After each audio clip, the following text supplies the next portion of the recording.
The mechanic called and said, "Someone already picked up your car and paid the bill." I stared at my phone, certain I'd misheard him. "What do you mean someone picked it up?"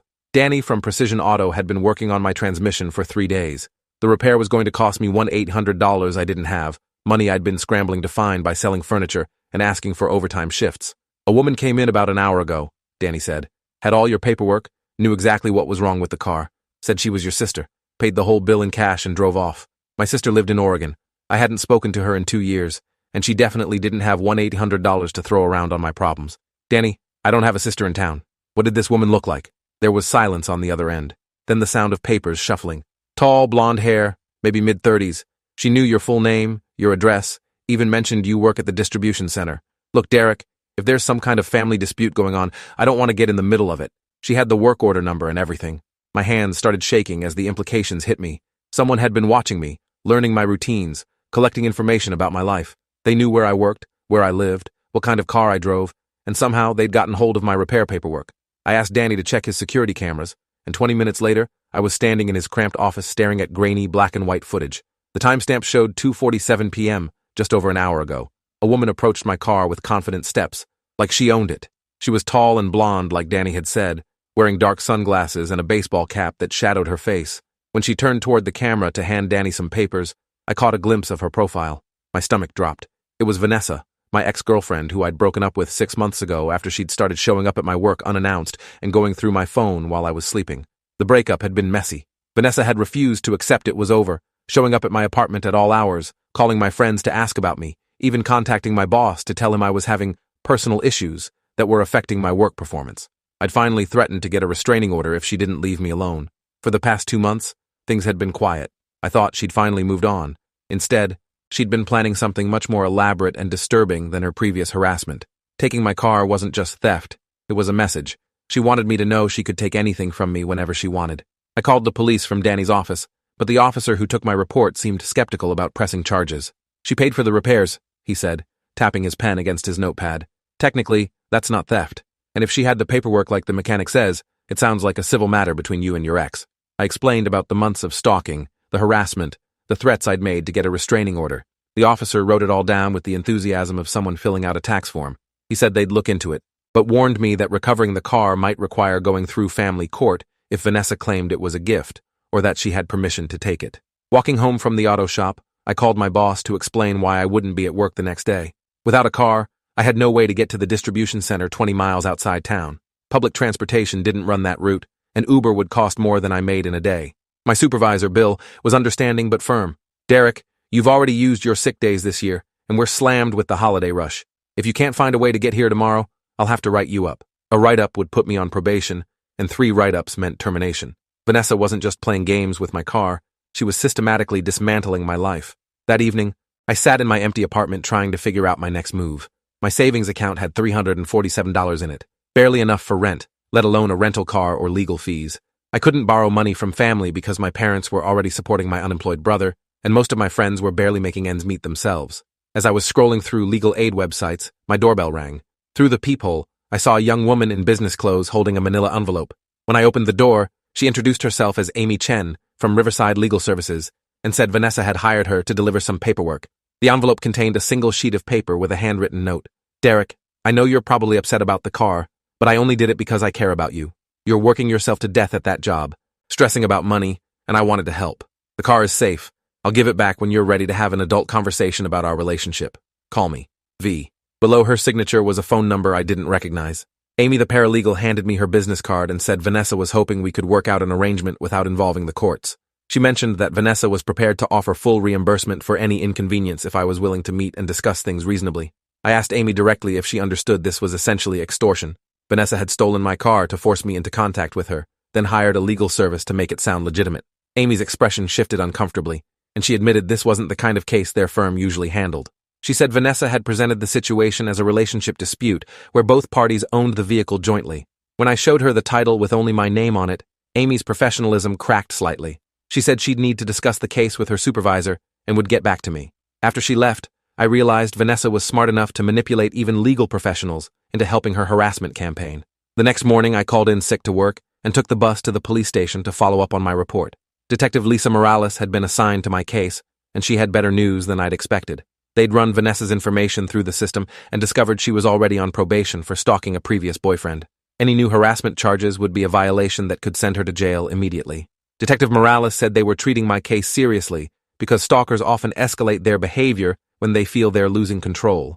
She warned me that taking the car might just be the beginning of more aggressive actions. We spent an hour going through my phone records, social media accounts, and financial statements looking for other signs of intrusion.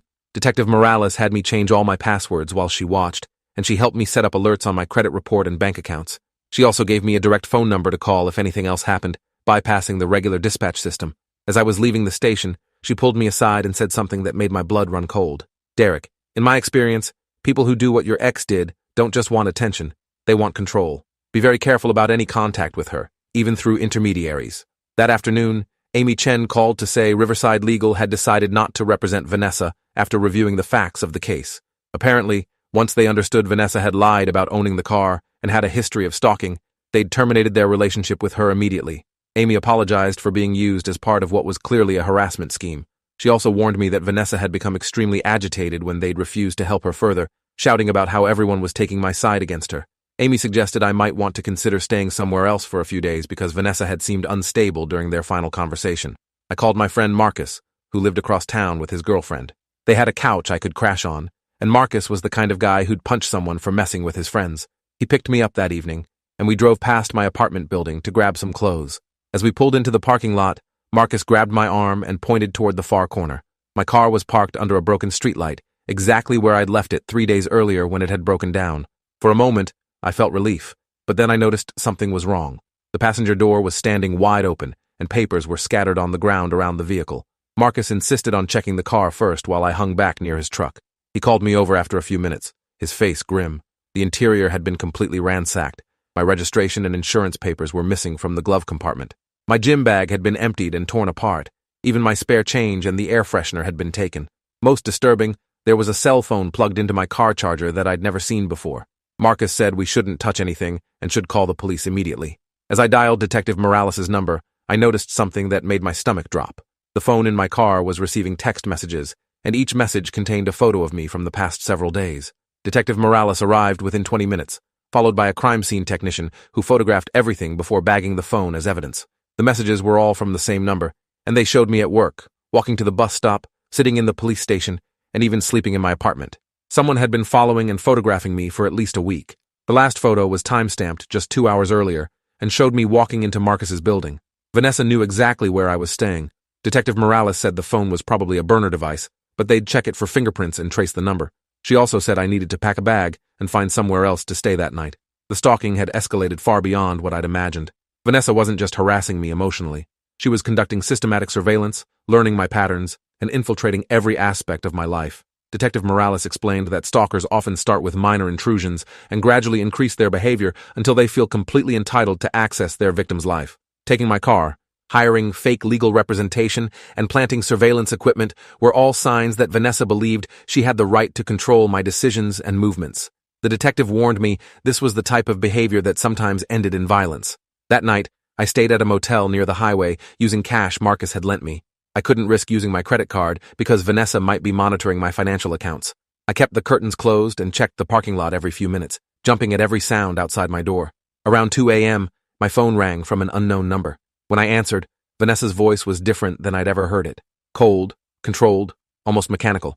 "Derek, you're making this much harder than it needs to be. I'm trying to help you, but you keep involving other people. That's not going to work for much longer." She hung up before I could respond. The next morning, Detective Morales called with an update on the phone they'd found in my car. The device contained hundreds of photos and videos of me, some dating back 3 months. Vanessa had been documenting my daily routine far longer than I'd realized, building a comprehensive profile of my habits, friendships, and activities. More disturbing, the phone also contained searches for things like how to disappear someone and untraceable accidents. Detective Morales said they were issuing a warrant for Vanessa's arrest immediately. They'd traced the phone to a prepaid account she'd purchased under a fake name, but her fingerprints were all over the device. I felt a mixture of relief and terror knowing Vanessa would be arrested soon, but I also knew she'd probably seen this coming. Someone who'd planned such an elaborate surveillance operation wouldn't be caught off guard by police attention. Detective Morales advised me to stay away from my apartment, my workplace, and anywhere else Vanessa might predict I'd go. She said stalkers often become most dangerous when they realize their control is slipping away, and Vanessa's internet searches suggested she was already thinking about permanent solutions. The detective arranged for patrol cars to check the motel every few hours and gave me a panic button that would alert emergency services if I pressed it. By evening, the police still hadn't located Vanessa. Her apartment was empty, cleared out like she'd been planning to disappear for weeks. Her neighbors said they'd seen a moving truck there several days earlier, which meant she'd started relocating before I'd even filed my initial report. Detective Morales said this level of premeditation was extremely concerning because it showed Vanessa had anticipated legal consequences and prepared for them. She'd likely established a new identity or safe house where she could continue her harassment without being tracked. The detective warned me this was far from over and that I might need to relocate permanently to escape Vanessa's obsession. 3 days later, I was eating breakfast at a diner near the motel when Marcus called in a panic. Someone had broken into his apartment during the night and destroyed everything connected to me. They'd torn up photos from a camping trip we'd taken, smashed a coffee mug I'd given him as a birthday gift, and even poured bleach on clothes I'd left at his place. His girlfriend was terrified, and Marcus was furious. He said the intruder had also left a note saying that anyone who helped me would face consequences. Vanessa was expanding her campaign beyond just me, targeting anyone in my support network. This wasn't stalking anymore. It was terrorism. Detective Morales said the break-in matched patterns they'd seen in escalating stalking cases. When stalkers can't reach their primary target, they often attack the victim's friends and family to create isolation and pressure. She said Vanessa was probably frustrated by her inability to contact me directly and was trying to force me out of hiding by making it dangerous for others to help me. The detective recommended I consider relocating to another city entirely, at least until Vanessa was caught. She also warned me that Vanessa might try to harm herself and blame me for it, a manipulation tactic designed to make me feel guilty enough to make contact.